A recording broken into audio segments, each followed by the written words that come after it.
Oh my god. Hello.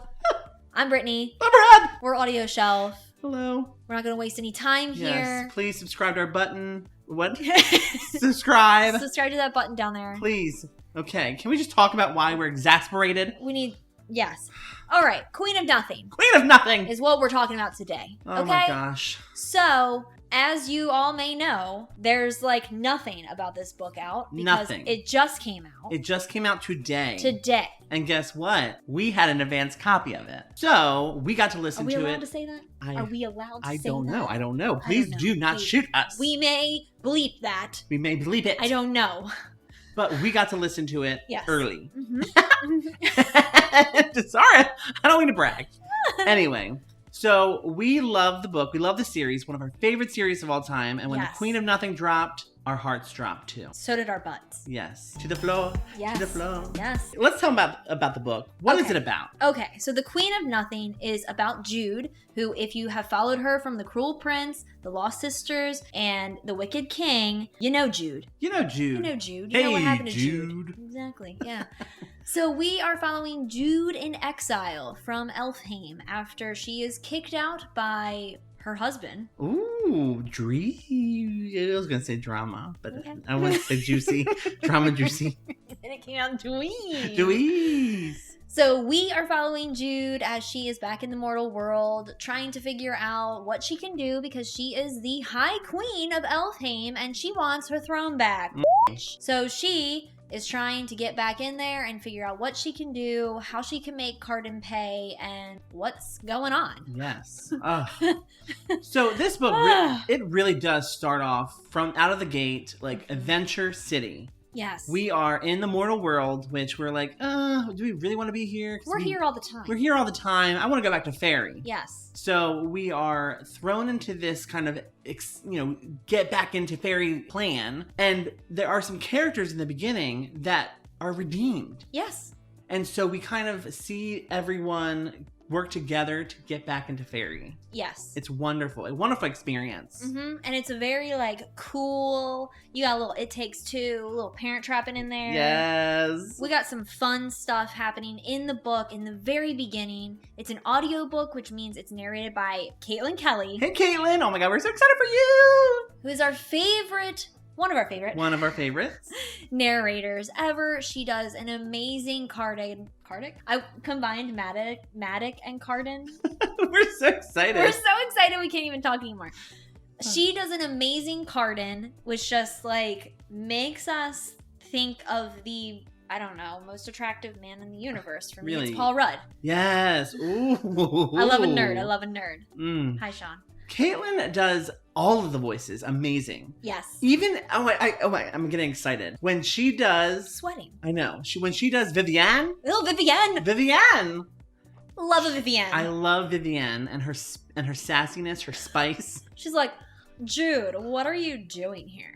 Why are you eating ice cream? But then on top of that, she also does Heather, which is Vivienne's girlfriend. Yes. And her voice for Oak is just this little adorable, raspy little child. And you just want to hold him. We cannot say enough things about Caitlin. She is truly magnificent and she is wonderful in this series. Which I also want to say, this series does fantasy right.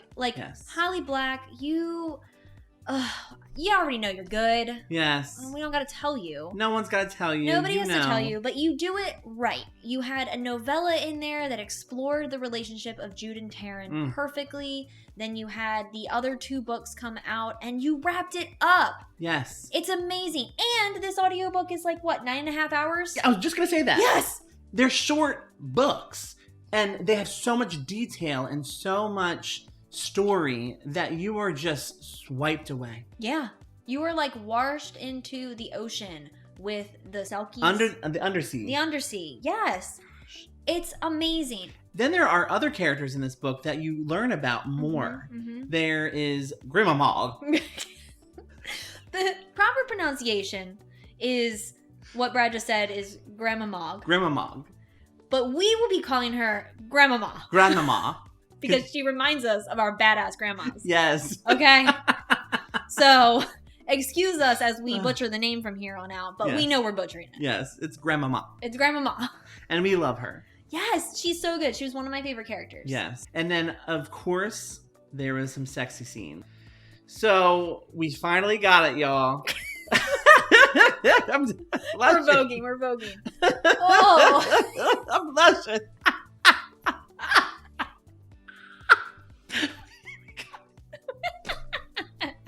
We got with a tail. Oh, he can put his tail anywhere, okay? I think he did. Yes, he did. Oh, he did. So this book is YA fantasy. And that YA fantasy came to life in that scene, okay? Girl. We got Carden and Jude together doing something. We got gymnastics. We had gymnastics. Yoga. She was showing it all. She was like on the floor with her legs up. He was like in there, in between. I don't know. I imagine her legs bent. Like, he was like hovering. Yes. She was doing some yoga moves. I mean, but it was so good. We're not going to spoil anything for you. No, just that. But it's not even a spoiler because as soon as you get to it, you're like, oh my God. We've been waiting for this. Yes. So the thing about The Queen of Nothing is that there's a lot of pros to it, but then there are still some cons within it, which Brad brought up a very good point, which was, is this sustainable for Jude and Carden? Like, is this relationship at the very beginning, there is the turmoil, but you always have the feeling that like they're gonna come together. They're married. They have to like work something out. So it's not a spoiler to say like they do end up meeting back up. Yeah. You don't know like what's going to happen, but when you start thinking about their relationship, they hate each other. Yeah. And I think this is a commentary on the trope in itself. And you hear about these love-hate relationships or enemies to lovers relationships, which a lot of people love as a trope. Yeah. And it is appealing. Yes. But I wonder, in a grand scheme of things, how sustainable is it? That's what I want to know.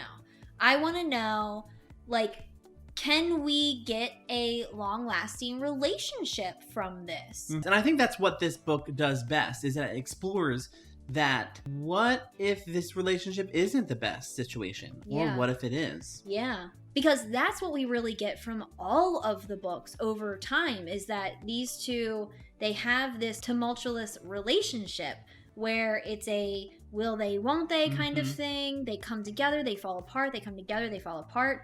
And at the end of The Queen of Nothing, no spoilers, but will they, won't they? We don't know. We don't know. I mean, we do know, but we're not going to give it away to you we're not going to give it away. But I will tell you that I was very pleased with this entire book. I have rated The Cruel Prince as a 5 on Goodreads. I have rated Wicked Deep as a 5. The Lost Sisters, which is, I think I gave a 4. And then now, Queen of Nothing.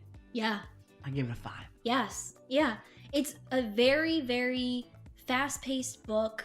It's beautifully done, beautifully written. There's a lot of descriptions in here, but they're never harped upon, which has been our positivity criticism. Yes. I don't know what I'm saying anymore. And there's so much character development. Yes. There's so many great positives about this book and the series that I'm so happy to be a part of it. Yeah. To be a reader in this world of Holly Black. Exactly. It's a wonderful wrap up to a great series that we're very happy that we have been a part of since the very beginning, which was really just kind of like, oh, this is narrated by Caitlin Kelly. Yeah. That's the reason why we listened to it. We did. We bought the Cruel Prince on Audible for Caitlin Kelly. Yes. And then that is actually what started our relationship with Caitlin Kelly. And actually, no, The Odds of Loving Grover Cleveland. Yes, but that was our relationship with Hachette. We started Hachette because we're like, we got to get the Cruel Prince. Yeah. And so we started loving Hachette work. It's been this amazing love triangle between us and Caitlin Kelly for the past 2 years. Yeah. So what else do we want to talk about with this book? I mean, we have really gone through it in blazing speed. Yeah, but I think that's all we need sometimes. I think so too.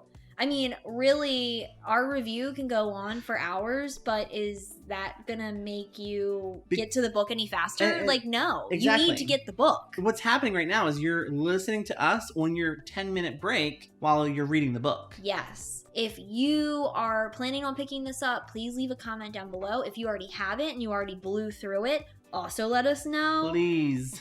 We are very excited to hear your thoughts as well. If you Yes. thought it was as positive of a wrap-up as we thought it was. I mean, we do not often finish series. No. You can see the video of previous book series that we did not finish. Mm-hmm. This is one that we finished. We got the chills from it at the end. I had cardiac arrest. Oh, yeah. Carden gave you a heart attack? Is it cardiac or? It's cardiac. Oh, crap. I had But cardiac it sounded arrest. good. It sounded real good. Sorry, I had Carden on the brain. Exactly. Yeah. Man. I believed it. I thought you were being really clever. Nope, just being me. Nothing wrong with that. But yes, this book was amazing, and I can't wait for you to enjoy it. I can't wait for us to read it again, because we're probably going to read it again. Oh, yeah, definitely. My goodness. Please go and pick up the audiobook version of this in addition to the physical copy. You will not be disappointed. It's amazing. Caitlin Kelly is amazing. We can't say enough positive things about this flippin' book. Just go get it. Yes. Okay. And make sure to hit that red button to subscribe to our channel if you like what you see. Yes. And also, if you want to follow along with us, you can check us out on Twitter at AudioShelfMe, Instagram at AudioShelfMe, and Facebook at AudioShelf. And please consider subscribing to our Patreon, where you can get the episodes before they go up. So until next time. Bye. Bye.